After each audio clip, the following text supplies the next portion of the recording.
¿Qué tal, amigos? Nos encontramos nuevamente en el eremitorio Fray Domingo de Betanzos, en lo que será la grabación de nuestro cuarto podcast, Charlando con Lalo Morales, historias y crónicas de Tepetlaustoc.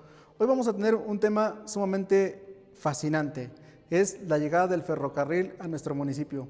Para ello tenemos como invitado especial a un antropólogo especialista en la materia. Recuerda que nos puedes seguir en YouTube, nos encuentras como Lalo Morales Tepetlaustoc o en Facebook como Lalo Morales. Acompáñanos. Este es el podcast Charlando con Lalo Morales, crónicas e historias de Tepetlaustoc.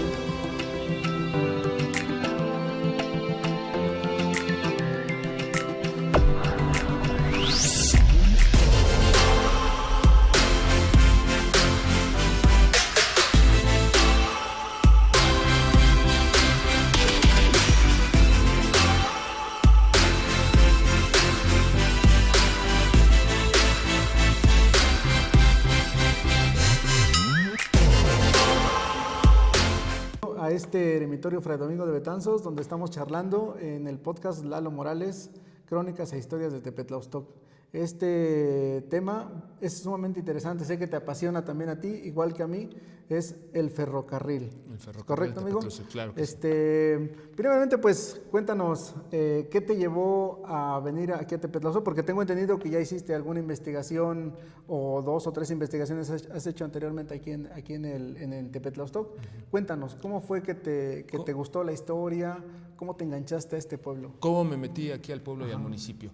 Bueno, es una historia muy simpática, Lalo, porque cuando yo estaba estudiando lo que es el posgrado en antropología, mi director de tesis, Scott Robinson, con una intención digamos, de avanzar en el territorio de investigación para futuros estudiantes de antropología y demás, me pide que empiece con la investigación en Texcoco, eso fue en la licenciatura, y luego en el posgrado me pide que empiece con la investigación en Tepetlaustoc, ¿no? A sabiendas que los estudiantes de la Universidad Iberoamericana ya estaban aquí, pero es una manera de competencia por territorio, ¿no? Vamos a decirlo de esa manera. Entonces, Scott Robinson me acompaña durante el proceso de licenciatura, maestría, doctorado, y ahí es donde yo desarrollo, aquí en Tepetlaustoc concretamente, desarrollo mi tesis de maestría y doctorado sobre la cuestión de los bandidos de Río Frío, las fiestas, todas estas cuestiones, ¿no? O sea, sobre todo la cuestión ceremonial de San Sebastián, las ferias del caballo, la pelea de gallos, todas esas cosas. El punto fundamental que me convoca, y eso ya digamos, córrele más o menos unos 10 años después a ese proceso, que me convocó a los trenes, fue que un día yo me encuentro con Scott Robinson en Tlayacapan, Morelos. O sea, tuvimos una reunión en Tlayacapan, él y yo, y lo que era una plática como la de ahorita, de amigos, de encuentro y demás, se le ocurre el sacar un mapa fechado de un tal Delfín Sánchez, del año 1888, pero antes de eso estábamos hablando obviamente de la zona de la Colhuacán, Texcoco, Tepetlaustoc, Acolman, toda esta zona, ¿no? Y entonces él saca el mapa, se para, yo pienso que va por algún refresco, alguna cosa, y me sigue hablando a distancia, y entre sus preguntas me dice, oye, ¿qué sabes del tren de Tepetlaustoc? Y saca el mapa y lo pone en medio, ¿no? Y pues yo le comento, no, bueno, pues yo sé que hay un tren en Texcoco, por ahí pasaba el tren, pero digo, Tepetlaustoc no me cuadra, pero lo que yo le había dicho contradecía lo que estaba en ese mapa. Y le digo, bueno, ¿de dónde lo sacaste? Me dice, no, lo bajé de internet, lo encontré en el archivo general. Entonces, ahí nació el interés tanto de él como mío, porque él es un ferroaficionado y ya después me metió en esas cosas también. Ahí nació el interés, y lo que ocurrió fue de que inmediatamente al otro día, que yo ya estaba aquí en México, me pongo a buscar, y ¿dónde vas encima de la monografía de Cando, ¿no? Y en la monografía de Cando, ahí aparece un menos de 10 palabras donde dice, el tren Tepetlaustoc llega en 1880, alrededor del 1880, ¿no? Pocos años después. Entonces, ahí la pregunta que sale es, ¿llega o pasa? Porque entonces ya son dos versiones contrarias. Sí, claro. Porque en la monografía de Cando se dice, llega, pero cuando llega es, digamos, como una terminal. Exacto, una terminal. Sí. Y el mapa nos dice, pasa. Entonces, empezamos una indagación todavía más fuerte y ahí logramos encontrar a un interesado en de ferroaficionados que está en Estados Unidos, se me acaba de... John Sperling. Este Sperling nos facilita una serie de mapas de antiquísimos que fueron utilizados, entre los que fueron utilizados para la segunda intervención norteamericana y otros tantos, y más aparte empezamos a trabajar lo que es él es un geógrafo, entonces nos dio ciertas técnicas para poder hacer como mapeos, el ArcGIS y otras herramientas, y entonces inventamos entre los tres lo que es el análisis geográfico situacional, ¿no? La metodología, que es a partir de mapas, de documentos, de testimonios y demás, tratar de ubicar geográficamente los puntos de los lugares. Y esto nos lleva al Archivo Nacional de Ferrocarriles en Puebla, y concretamente lo primero que tuvimos que hacer es encontrar la bendita estación Tepetlaustoc. Físicamente nunca habías venido, o presencialmente habías venido aquí a Tepetlaustoc, ¿ya habías ubicado la estación? Yo ya había venido a Tepetlaustoc, o sea, la tesis de maestría y doctorado fue aquí. Sí, caminaste aquí en el centro. Pero específicamente la estación. La estación. No, la estación no la... O sea, ¿Cuándo la conoces? La estación yo la vengo a conocer a partir de esta investigación. O sea, yo había pasado varias veces porque en la parte de la Loma yo tengo un amigo, entonces yo pasaba, lo visitaba, o sea, un paredón más. Sí, un tepancal ya. Un tepancal, algo así, un paredón, lo que quieras, ¿no? Pero cuando empezamos a hacer ¿cómo se llama? La sobreposición de mapas, ubicaciones, el ArcGIS, el Google Earth, también el Google Maps, pues de repente se me ocurre decirle, y qué buena pregunta me hiciste, se me ocurre decirle, creo que ya encontré la estación Tepetlaustoc. ¿Nunca platicaste con algún nativo de aquí, con algún vecino? Al respecto. Exacto, no, que te contara. No, porque yo tenía la información que el profesor Cando ya había fallecido para el momento que yo ya tengo esta investigación.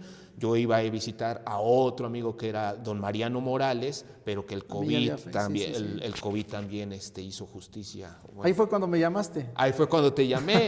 Y platicamos, ¿no? Sobre ese tema. Exactamente, y entonces a partir de ahí, pero en ese inter yo ya estaba, pues aquí como que la línea del tiempo es disociada, porque yo encuentro la monografía de Cando, la vuelvo a revisar, encuentro las líneas que aparecen, inmediatamente después me vengo a Tepetlaustoc, inmediatamente, nada más viendo las líneas, me vengo a tratar de ubicar a mis antiguos amigos, colegas, personas de aquí que me pudieran dar información. Y ahí es cuando me entero de que el COVID ya había pasado por todo el país, ¿no? Sí, claro. Ajá. Sí, también dejó su huella. Dejó su huella muy pesada. Sí. Entonces, lo que hago es, empiezo a echar mano de todo, así con el celular, con el Google Earth, con todos los editamentos materiales que teníamos en el momento, y con la poca experiencia que uno tenía sobre campo, empezamos a rastrear y termino mandando un mensaje diciendo, creo que ya encontré la estación Tepetlaustoc. Entonces, en ese momento, ni tarde ni perezoso, al otro día inmediatamente me llega Scott de Morelos y y con una, ¿qué será? Con una impresión mal puesta de Google Earth en A4, o sea, la hoja normal, y vámonos, ¿por dónde? Y empezamos así a rastrear hasta que llegamos a lo que pensábamos que era la estación Tepetlaustoc. Inmediatamente después de haber encontrado Tepetlaustoc, me dice, pues mira, parece que esto sí cuadra, vamos, donde hay un cibercafé, un lugar donde nos impriman, nos regresamos a Texcoco, imprimimos las demás y empezamos una cacería de lo que llamamos la cacería de vías, y terminamos encontrando estaciones en Metepec, en Otumba, o sea, pero ya con la línea férrea, el mapa que traíamos. Exactamente, ¿no? La línea férrea, ¿no? O sea, terminamos llegando ese día y terminamos llegando a Esteirolo. Es una experiencia que empezó a las, ¿qué te gusta? 9 de la mañana, 10 de la mañana, eran las 9 de la noche, apenas estábamos regresando. Y les faltó tiempo, ¿no? Nos faltó tiempo. Sí. Mira, amigo Roberto, déjame darte unos datos, pues, históricos, ¿verdad? De lo que es Tepetlaustoc. Tepetlaustoc, primeramente, pues va a ser un lugar sumamente importante Importante porque desde la época prehispánica por aquí pasaba unas veredas que hacían los tamemes y conectaban prácticamente con muchos puntos de lo que ahora llamamos México, lo que ahora se llama México, ¿no? Cuando llegan los españoles, ven estas pequeñas rutas, dicen, no, pues esta llega a Veracruz, la mandan a ampliar y tan importante va a ser que aquí va a ser un lugar de mesones. Claro. De hecho, déjame darte un dato muy, muy importante. De los primeros mesones que se van a construir, los mesones y las ventas. Mesones era como más para la hospedería de los arrieros y las ventas era donde podían hacer cambio de mulas o compra de mulas. La primera venta que vamos a tener aquí en Tepetlaustoc es justamente en la Trinidad Maninalco, aquí junto a San Pedro Chaucingo. Ahí hay un barrio que se llama la Trinidad Maninalco y ahí se va a establecer una de las primeras ventas. Es del español Antonio Fernández Boltaña. Él va a ser el fundador, 1646. O sea, imagínate cuántos años tiene ya esa. Actualmente podemos ver esos paredones. Al ser esta vía pues, principal y Tepetlaustoc con la afluencia de la producción principalmente de pulque, de granos, las haciendas sobre todo en el siglo XVIII y XIX, vamos a tener haciendas igual sumamente importantes. Entonces eso va a dar pauta a que ya a finales del siglo XIX, en el último cuarto, pues después de haber recibido el título de villa en 1877, pues se va a dar otro paso más en cuanto al transporte, ¿no? El transporte que era, pues efectivamente, el paso del tren. Pero para hablar de lleno del tren, amigo Roberto, tendríamos que saber un contexto a nivel nacional, claro, ¿verdad? General. ¿Cuándo es cuando se empieza a dar esta parte del apogeo del tren? Ya sea, no sé, siglo XIX, está Santana. ¿Quién está en ese momento? ¿Quién está en ¿no? esos ejercicios? Bueno, para entender la cuestión del tren en México tenemos que entender la historia norteamericana, ¿no? Okay. ¿Quiénes son los primeros que... debemos pensar que en Inglaterra a finales del siglo XIX está la máquina de vapor que se va a traducir con el tren. Entonces, esa la traen para Estados Unidos para hacer las conexiones de la posguerra civil de ellos, ¿no? Hacer las conexiones, de ahí el interés de conectar la parte, digamos, del Pacífico con el Atlántico, ¿no? O sea, la famosa foto de Lincoln donde están donde están los trenes, ¿no? Entonces, pero el detalle de eso es de que Estados Unidos hace un plan de integración. O sea, de integrar los estados que ya los tenía, digamos, habitados o de hacer comunicaciones en espacios como si fuera una red, pues, una red que se expandiera por todo el territorio. A partir de ese momento, Santana decide y solicita, pero para el año de 1837, solicita el apoyo para que se empiecen a hacer esas primeras vías en México. El primer proyecto es de la ciudad, es hacia el puerto de Veracruz. Sí, pues era la entrada. La entrada o la salida, ¿no? O sea, era, digamos, la puerta y salida para el viejo continente, claro, ¿no? Con Europa. Era la entrada, entonces es al puerto de Veracruz, pero pasa un detalle y el punto es de que se atraviesa la segunda intervención norteamericana en 1845, entonces se frena todo. Aquí hay un punto importante porque hay personas que han investigado, o sea, con respeto a los cronistas, que tú no eres el que has escrito, hay otros cronistas u otros investigadores que han tocado este tema y que están cometiendo un error grave, ¿no? Porque están diciendo que Santana le da la concesión a los hermanos Mozo en 1853, pero ¿cómo puede ser eso si Santana fue instituido después de la segunda intervención? Ya no estaba, o sea, es un dato completamente erróneo. Entonces, el primer intento es un tren que vaya de Veracruz a Ciudad de México, el cual no se logra, no se hace porque Santana hace la concesión, se solicita el apoyo, se invierte dinero, pero lo que vamos a ver en la historia de los trenes, los ferrocarriles de México es de que se hacían N número de concesiones y de las cuales el mínimo porcentaje verdaderamente se cumplía. Hay datos del Archivo General de la Nación, del Archivo General Nacional de Ferrocarriles, donde, por ejemplo, de 30 concesiones, solamente 2 se concluyen. ¿Qué pasó con las otras 28, no? Entonces, y el gobierno sí invertía dinero, sí prestaba, sí lo daba las concesiones y demás, y de repente se desaparecían los inversionistas, desaparecían a quien se le había dado el dinero, no se habían hecho avances.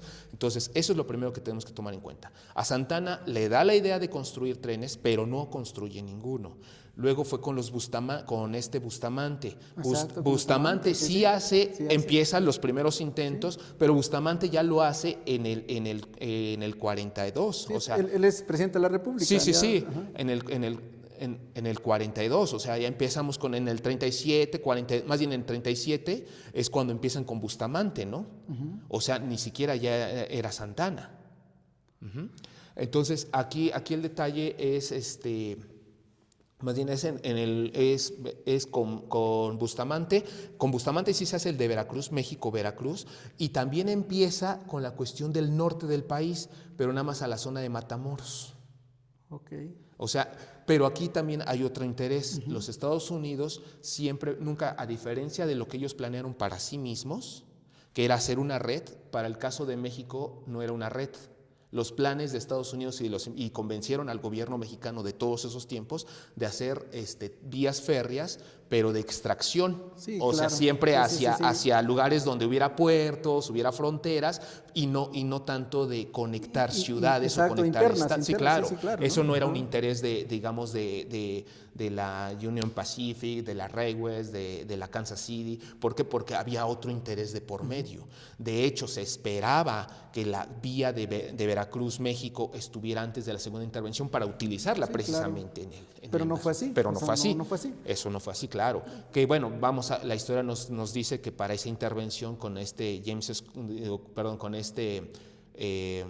Scott, Winfield Scott utiliza la misma ruta de Hernán Cortés, ¿no? En la intervención norteamericana, pero pues eso es otra cosa, ¿no? Bueno, Bustamante hace una parte.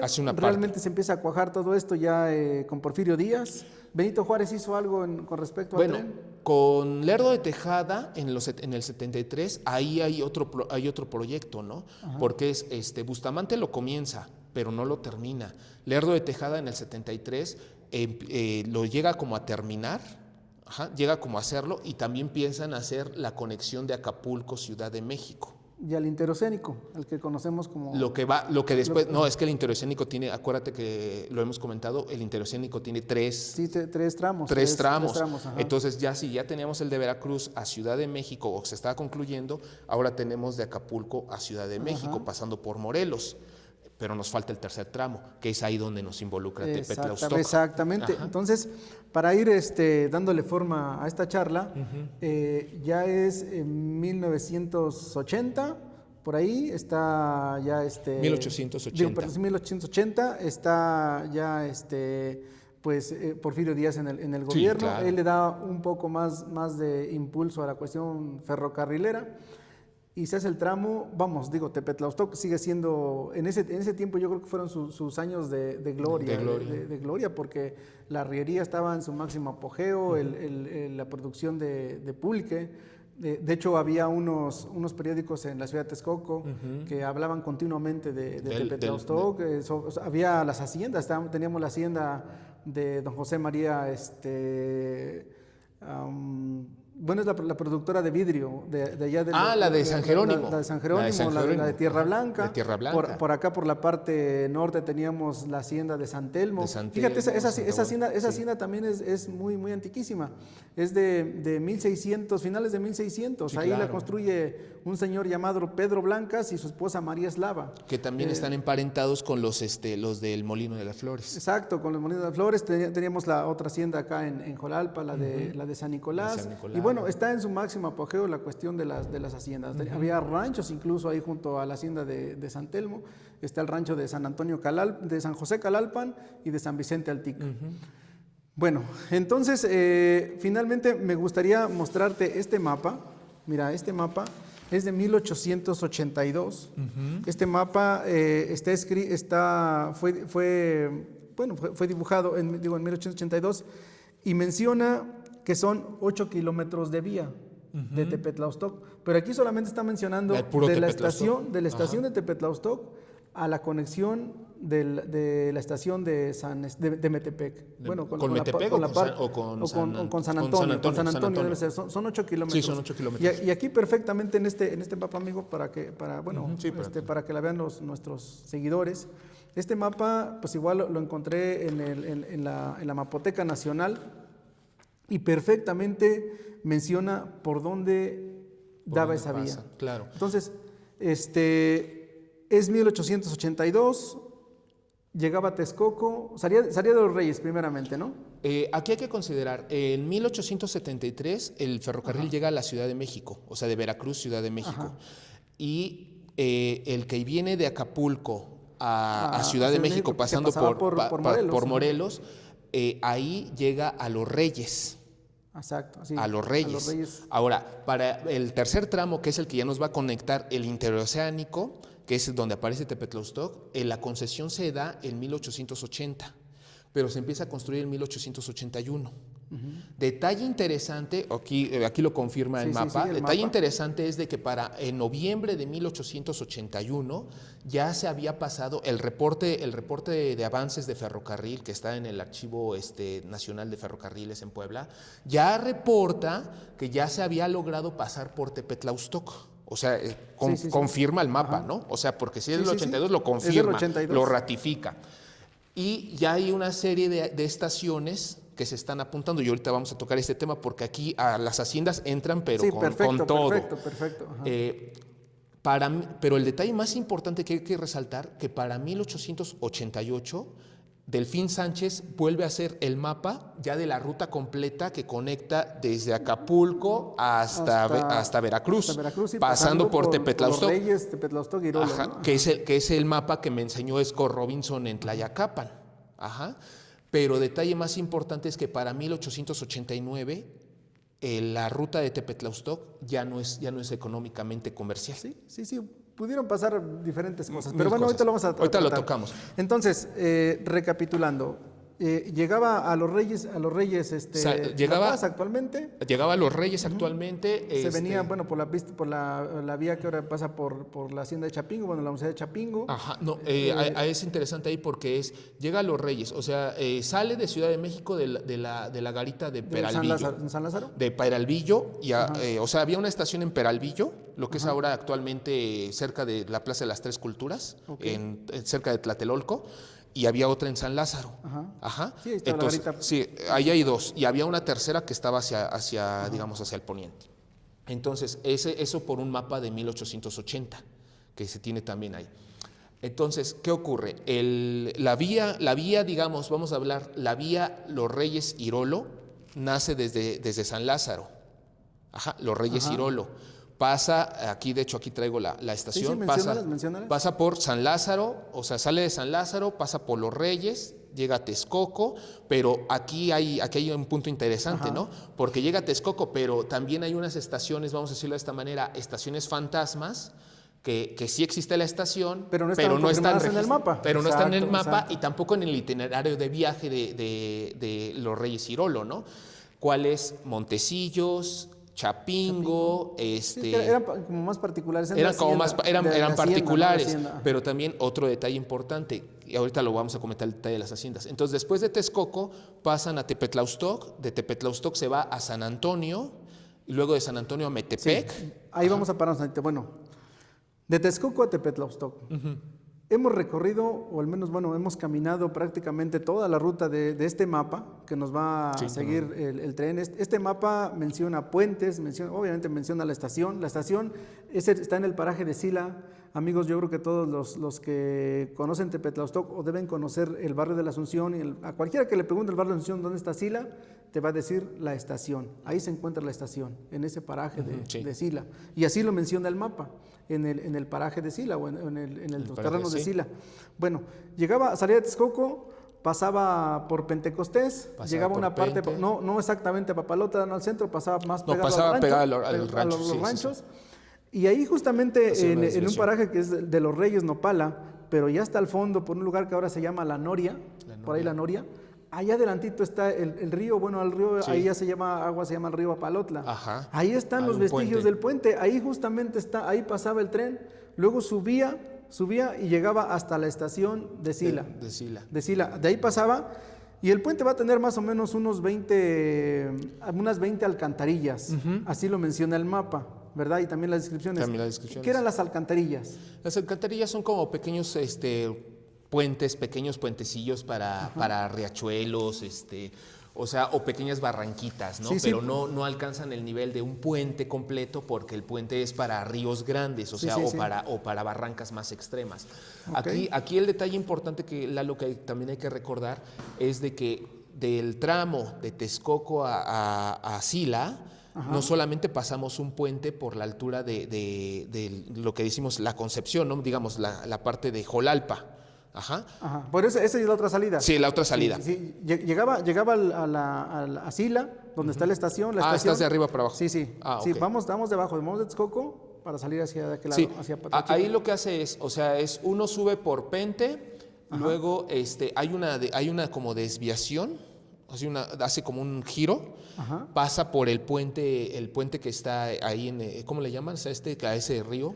Que ahí está Río Palotla. el río Palotla. Sí, ahí está el paraje que mencionamos ahí de los Reyes, La Noria. La Sí, Noria. Ajá. Ahí pasa varias alcantarillas que están registradas. Y luego llega a Sila y después hay otro puente cerca de lo que actualmente es de hecho, cerca del aviario de Idahesh y al lado y atrás del aviario, ahí es una alineación de vía. Sí, bueno, recordemos, aquí prácticamente el mapa es muy preciso, ¿no? Pasa de la vía, llega a Sila, agarra un poquito hacia el norte, Sí. Ahí vamos a encontrar como a 1000 metros de la estación, Otra vamos a alcantarilla. encontrar la primera alcantarilla, de hecho todavía existe ahí, es como para dar recorridos guiados turísticos para ir a ver esas alcantarillas.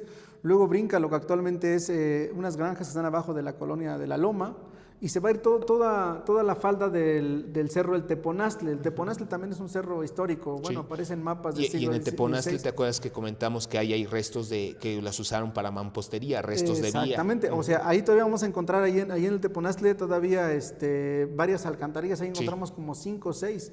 Sin embargo, mira, te quiero presentar esta fotografía, Sí. que los vean nuestros amigos. Esta fotografía es un puente sumamente, impresionante. Yo cuando veo el mapa y cuando me pongo a buscar en internet fotografías antiguas de Tepetlauztoc, me llevó a la Universidad de Michigan. Resulta que vino un arqueólogo, Jeffrey Parson, en los 60s, y él va a fotografiar precisamente partes de esa vía. Sí, y ahí encuentro esta foto. Entonces dije, esta foto está impresionante porque atrás tenemos el Cerro del Teponazcle. Yo este puente, créeme que no lo conocía. Según lo que estoy viendo, es el que está cerca de lo que actualmente es la vía, o a menos de que me esté equivocando, porque hay otro muy parecido que también Este puente está en la falda del Teponazcle. Hoy si agarramos el camino que va hacia Belén, Exactamente, subiendo el camino es hacia ese. Belén, a un ladito, ahí está el puente, antes Sí. de llegar a la hacienda de San Nicolás. Ahí se encuentra este puente. De hecho, este puente, mira, yo lo fui nuevamente a documentar. De hecho, hice un pequeño videito desde ahí, de tal manera que yo en el año 2022 le mandé el documento al presidente municipal, el señor el licenciado Ismael Olivares Vázquez, para que este puente fuera declarado como patrimonio histórico, ¿no? Por el antecedente que tiene, por toda la historia que tiene. Tantito abajo de este puente se encontraba otros dos puentes. Otros dos puentes. Sí. Uno de ellos ya no lo localizo, definitivamente ya no lo encontré, pero resulta que ahí, platicando con algunos vecinos de la Concepción Jolalpa, pues me dicen que hicieron una presa. Y es muy probable que haya quedado sepultado. Desafortunadamente, bueno, pues quizá lo ocuparon como retranque, no lo sé, pero algo pasó. Y luego llegando ya ahí a la hacienda de San Nicolás, ahí ellos tienen un pequeño solar donde tenían su estación particular, que esa no aparece tampoco. Que en los tampoco mapas, aparece aquí, tampoco en los mapas. que eso es algo de detalle. A ver, aquí voy a tocar yo te había comentado, hay un segundo puente. Sí, hay otro puente. Hay otro puente, porque Sí. que está muy parecido a este, Sí. porque de hecho me engaño por la foto. Sí, lo que tiene, ajá. Ese puente está donde está la hacienda. la iglesia de la Conchita Jolalpa. Ajá. Todavía en un predio privado, actualmente es de tránsito de vehículos. Es este. Es ese mismo. Porque mismo. después sigues esa ruta y te encuentras lo que es la presa del aviario. O sea, No. Esa presa se llama la presa de San Nicolás. Ah, bueno. Se llamaba así la presa de la presa de pues de ahí de la hacienda, pues es la misma. San Nicolás. Bueno. Esa presa yo sí la visité de niño. Y esa presa tenía, digamos, los muros. Los muros. Y en la parte central, donde pasaban las vías, lo único que hizo la gente, le metieron una mampostería de tal manera que le sirviera para retrancar el agua. En algún momento, no sé exactamente en qué fecha, pero pues las fuertes barrancadas de agua rompieron ese muro y pues se pasó el agua, ¿no? Y actualmente quedan todavía los vetustos muros ahí muy parados, seguramente son los que tuviste. Esos son los que yo vi y ese coincide con los mapas que nosotros hicimos y esa parte es una alineación de la vía. Pero ahí adelantito de ese, ahorita que estás tocando ese puente o ese highway donde estaba esa presa, el puente, de acuerdo al mapa, la vía baja todavía baja. hacia San Pablo. Sí, San Pablo Jolalpan, pues también créanme que tiene mucha historia, es una comunidad que tiene bastante historia, que a mí la verdad me fascina mucho esa comunidad, porque ahí tienen un highway ahora muy cerca de la comunidad que se llama la Cruz del Progreso. Ahí hay un highway que fue hecho más o menos a mediados del siglo XIX, no tengo el dato exacto, pero aquí menciona ese highway. Está mencionado en este mapa. Y también están en los reportes de ahí. Y ahí hace vuelta la vía del tren porque agarra fuerza. Sí. Agarra fuerza para subir. Y le servía para cuando venía de regreso de allá hacia acá. Agarrar vuelo. Exacto, para como que disminuir la velocidad, ¿no? Con lo que tú decías de San Nicolás, o sea, aquí debemos pensar también lo que yo decía, estas estaciones fantasmas o piratas.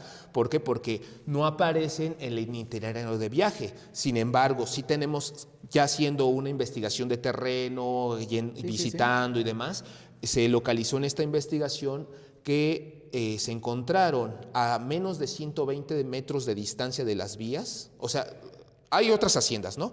Pero las que están, digamos, a menos de 120 metros de distancia de las vías son San Nicolás, aquí en Tepetlaustoc, Chapingo, Montecillos, Chapingo, San Nicolás, y luego de ahí nos vamos hasta Suapayuca, Hidalgo, y luego San Lorenzo, la hacienda de San Lorenzo, ¿no? Que esa vuelve a estar ya en Estado de México. Sí, mira, y precisamente otro documento que localizo en el archivo municipal es de 1883, ¿sí lo vamos a mostrar? 1883, está la fecha, donde le piden al gobierno municipal que mencione qué vías tiene o qué medios de comunicación. Aparece. Y aquí ya aparece, o sea, es marzo 16 del 83. Del 83. Menciona que ya tiene 8 kilómetros de vía. Esta vía se llama, de hecho se llama la Angosta. Angosta se llama. La vía Angosta, porque es Angosta. De Riel Corto. Y los predios que va a tocar, dice, es Sila, Los Reyes, La Concepción, Jolalpa. Exacto. Y esos son los puntos que toca al menos aquí. Otro punto bien importante ahorita que mencionaste las vías. Y además menciona, este documento menciona que principalmente es para dos cosas, para transporte de persona y transporte de pulque. O sea, eso acredita que Tepetlaustoc pues, era un productor importante de pulque. Y aquí quiero traer pues a connotación lo que la gente nos ha contado, lo que se queda en la historia oral. Hace poco más de un año entrevisté a una de las señoras más longevas de esta comunidad y se llama doña Hermelinda Morales, precisamente mamá de Mariano Morales, el Mariano Cando, el extronista. Bueno, ella me menciona que en alguna ocasión a ella le contaron que el tren se había descarrilado y que llevaba tanto pulque que la gente que había ido a San Mateo Chipiltepec, que está en esa misma dirección, pues se había ido a juntar, a traer su pulque, los señores se pusieron bien borrachos. Y eso es tan verdadero porque nuevamente me lo vuelven a contar en la Concepción Jolalpa. Otro amigo que le mando saludos incluso es Beto Beltrán. Él también me cuenta esa leyenda que alguno de sus conocidos le puso piedras al ferrocarril para tirarlo. O sea, eso fue verdad, ¿no? Y fíjate, otros datos así sumamente importantes que han quedado en la historia oral son dos. Uno, relacionado con las iglesias y las pues, vírgenes, ¿no? La Virgen de la Concepción Jolalpa va a llegar precisamente en el 83, 84 aproximadamente, bajo un documento, un libro que publica un amigo de apellido Almeraya, de ahí de Jolalpa, donde menciona que la Virgen efectivamente llega a la estación de aquí de Salazarco, bueno, también es conocido como el paraje como Salazarco y Sila, y en procesión la llevan a una casa de la familia Espinosa, ahí en Jolalpa. Y luego aquí nos vuelven a contar la otra historia, porque también llega en esa fecha, no llegaron juntas las vírgenes, pero en otra fecha llega la Virgen de la Asunción, y también llega más o menos en esa fecha, en esa década de los 80 del siglo XIX, y también va a llegar. Y la gente la fue a recibir igual en procesión a la estación, y la llevaron a la iglesia. Hasta nos describen cómo fue la iglesia. La iglesia en ese tiempo no tenía todavía piso, era de tierra, y festejaron con pulque y con tamales. O sea, eso se va quedando en la memoria histórica de la gente. Hoy día, pues digo, como cronistas nos toca redactar todo eso y poner las fuentes de quién nos las contó. O sea, de que fue una vía muy popular, lo fue. También he platicado con mucha gente de aquí de la comunidad y me dicen, no, es que el tren no solamente llegaba a la estación, sino llegaba hasta San Telmo y llegaba hasta San Vicente Calalpan y llegaba a San José Altica. Y yo decía, ¿cómo puede ser posible? Pues de aquí para llegar teníamos que pasar por San Pedro, por San Vicente en los Cerros. Eran vías particulares. Era difícil. Sin embargo, esa duda me llevó a platicar con un señor que se llama Esteban Blancas, de los Blancas, linaje de los Blancas, fundadores de la Hacienda San Telmo y la Hacienda Santa Bárbara, ahí en Otumba. Con él tuve la oportunidad de platicar hace poco más de medio año y me dijo, mira, ¿por qué existían esas vías? Le hice la pregunta, ¿no? Y me dice, las vías sí existieron, pero las vías no eran de tren. No. Eran para plataforma y eran tiradas por mulas. Sí. O sea, eso sí es verdad. Sí, la gente sí encontró restos de vías, sí es verdad, pero no eran para ferrocarril, eran para ser tiradas por mulas y era precisamente para mover el pulque a las diferentes estaciones. Principalmente ahí era la estación de Otumba, ¿no? Sí, donde le llevaban. Sí, el pulque que se embarcaba aquí en la estación de Sila principalmente venía de la hacienda de San Lorenzo, Zacualtitlán. Esa hacienda es una hacienda histórica también porque la funda un español, José Antonio Dimas Maldonado. Posteriormente pasa a propiedad de los Blancas. Había otra ahí que se llama Guadalupe Buenavista, otros ranchos, Guadalupe Buenavista y bueno, la de don José María Galíndez. Era la productora de vidrio, pero también en su momento, bueno, fue productora de granos y es seguro que traían probablemente sus productos a embarcarlos a esta estación, sí, más claro. Todo el pulque que se producía aquí en Cabecera y lo que se producía en Chautzingo, en todos estos pueblos, incluso pues Jolalpa, ¿no? San Nicolás, pues ni qué decir. Entonces, esta ruta o este ferrocarril fue principalmente para eso, para el transporte de personas y el transporte de pulque. ¿Recuerdas en esos documentos que tú viste cuánto cobraba o cuánto era el pasaje de aquí de la estación de Sila a la Ciudad de México? No lo recuerdo, pero sí hay un documento. Hay un documento que sí lo dice y vienen las tarifas, ¿no?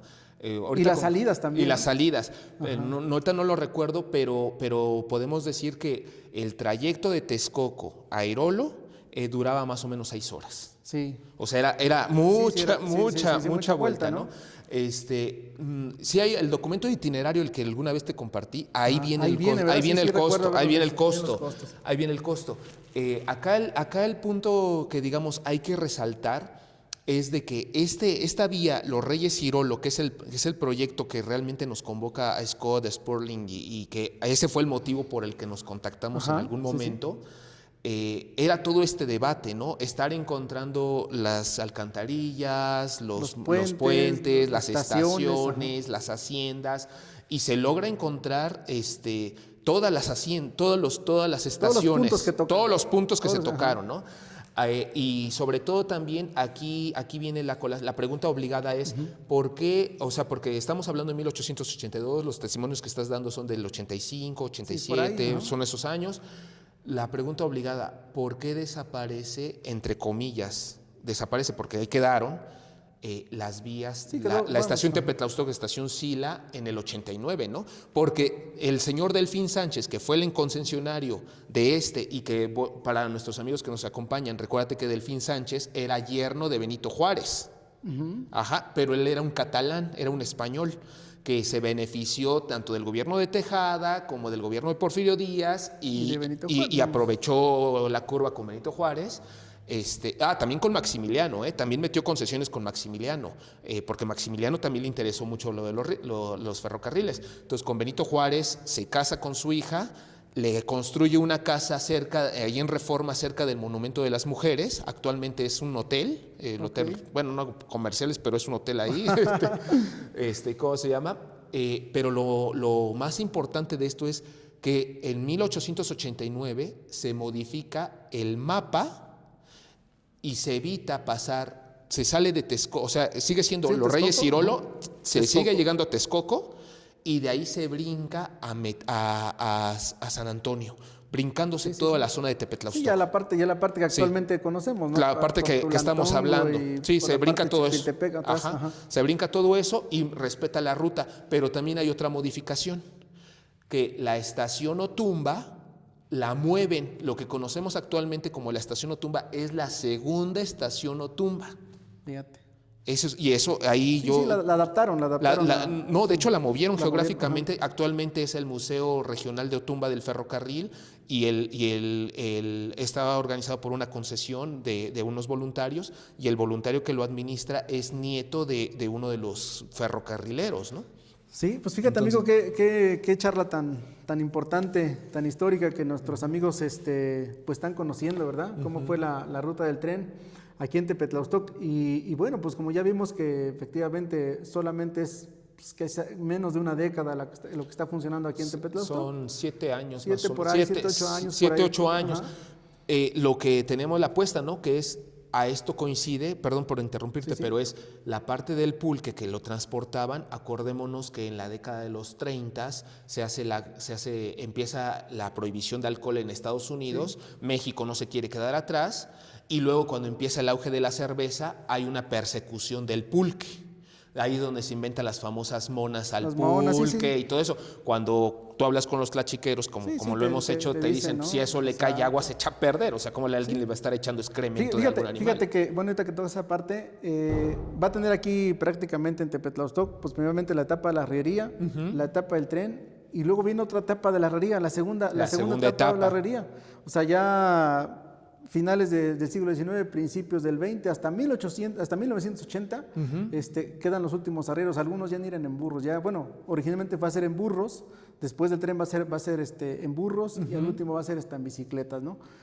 Movían ya principalmente el pulque a la periferia, todo lo que es la periferia de Texcoco, algunos a Texcoco, lo que es Huechotla, sí, el triángulo del pulque. Toda la parte de allá abajo, hasta la parte de la Costa Chica, que le llaman a Texcoco, ahí por Atenco y Tocuila, toda esa parte, pues ahí llevaban el pulque, pero ese, digamos, ya fue lo último, el ¿no? resabio. Ya, exacto, lo último que queda incluso en el siglo pasado, en el siglo XX. Y bueno, pues así concluía, digamos, esa etapa del tren en Tepetlaustoc, que fue una etapa pues muy corta, pero que todavía podemos ver muchos vestigios de aquella vía que fue tan importante, claro, para esta zona. Y sobre todo seguramente en esos 9 años, toda la historia que sucedió, ¿no? Digo, solamente tenemos algunas otras. Otro dato muy importante es de que hace unos días platiqué también con unas señoritas, bueno, ya son muy grandes, hijas de don José Morales Castillo. Ellas también tienen documentos muy, muy antiguos donde su tío va a ser uno de los despachadores de ahí de la estación, ¿no? Él se encargaba de vender los timbres, hicieron por ahí unos timbres, un libro muy antiguo donde decía que llevaban, porque además eran muy rigurosos, o sea, había primera clase y segunda clase. Sí. En primera clase, pues todos los demás alta élite de aquí de Tepetlaustoc podían circular. En la segunda clase decían, no puedes llevar guajolotes, no puedes llevar esto, no, o sea, tenían sus reglas muy marcadas, ¿no? Sí. Entonces toda esa información, pues la vamos a compartir con nuestros seguidores, pues para que conozcan esa etapa tan bonita de Tepetlaustoc, esta etapa tan bonita del paso del tren. Pues para ir cerrando, amigo, ¿te gustaría agregar algo más? Pues que sería interesante con la continuación de la indagación por qué se cierra, ¿no? O sea, y esto lo que hemos conversado, ¿no? La etapa de la herrería, la decadencia de las haciendas, porque como lo hemos visto, ¿no? Sí. Varias estaciones a ¿qué son? 220 metros de distancia de las vías, ¿no? Entonces están ahí, más aparte las rutas alternas de otras pequeñas haciendas tiradas por mulas o trenecitos particulares como el que tenían en el Molino de Flores, ¿no? Ándale, exacto. Entonces, sería interesante ver. La apuesta que se tiene es que las concesiones se iban dando, no solamente las concesiones era un juego político, ¿no? Porque a Delfín Sánchez le toca hacer la ruta a los Reyes Irolo pasando por Tepetlaostoc y le toca también hacer la modificación de la misma ruta, ¿no? Y por las dos se cobran. Que cabe mencionar que para que la ruta Reyes Irolo pasando por Tepetlaostoc, según los datos de coste, fueron 66,500 pesos por kilómetro, no pudiendo pasar de 100,000 pesos por anuales en gasto. Ajá, es interesante eso, ¿no? Saber Entonces, el presupuesto. Todos los presupuestos, ahí, y que se hace en un tiempo muy rápido, pero al mismo tiempo no solamente ya se estaba haciendo esa, sino que para 1889, que ya estaba en funcionamiento la de Tepetlaostoc, el mismo concesionario se le ocurre hacer la modificación, ¿no? Entonces aquí hay que ver, dejar la pregunta, qué influencia tuvieron, por ejemplo, los bandidos, qué influencia tuvieron las haciendas, quiénes estaban de concesionarios, qué pasó ahí, porque se vuelve, en cierta manera se vuelve como un tanto errático de, pues yo construyo esto, pero ya no me gustó y me lo llevo para acá, y me lo llevo para acá y rompo con todo esto, ¿no? O sea... Sí, seguramente, pues esto nos da tema para seguir investigando. Claro. ¿No? Mucho. Seguramente, bueno, evidentemente tenemos mucho trabajo por hacer para poder darle explicación de todas estas preguntas que nos van surgiendo, ¿no? ¿Algo más, amigo? Pues ya nada más para terminar, qué bueno que me diste la última vez la palabra.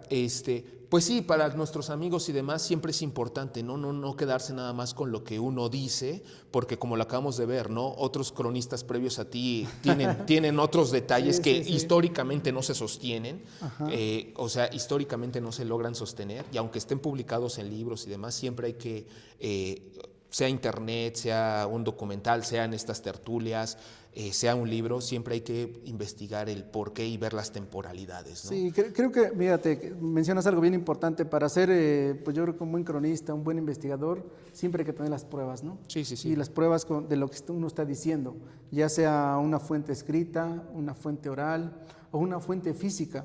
Yo creo que, es más, estoy seguro que para ser cronista uno debe caminar. Debe caminar y tocar puertas, investigar, hacerte preguntas, pero sobre todo buscar esas respuestas. Eso y reconocer las fuentes. Claro. En todos los momentos tú has estado mencionando, me lo dijo fulano, me lo dijo sutano, estuvo en este documento, estuvo en este otro. Sin embargo, un detalle que yo sí considero que en Tepetlaostoc es que muchos de los cronistas que han pasado desde que yo conozco el tema, pocas veces mencionan las fuentes originales y tampoco comparten las fuentes originales. Finalmente no es dueño de la información, solamente es portavoz, ¿no? Amigos, pues estamos llegando al final de este cuarto podcast que se llamó El ferrocarril en Tepetlaostoc. Es un tema sumamente bonito. Seguramente, pues posteriormente vamos a hablar de otros temas como las vías de comunicación, incluso el camino real, la arriería. Y un tema bien importante sumamente importante es la carretera Tepetlaostoc-San Juan Tezontla. Fíjate que esa es un tema sumamente histórico. Hay personas, yo los llamo héroes, que se han quedado olvidados. Y la persona que tomó la iniciativa para hacer este tramo de carretero de aquí, de la cabecera municipal a San Juan Tezontla, hoy está prácticamente olvidado. Y créeme que todos los días pasamos por ahí mucha gente, usamos esa carretera tan rápida, originalmente solamente era por Jolalpa y Papalotla, pero esta parte, el que inició, se ha quedado en el olvido. Y nosotros nos toca como cronistas, pues darlos a conocer. Vamos a hacer otro podcast sobre esa carretera, porque tenemos mucha información, ahí tenemos muchas fotografías de esa parte.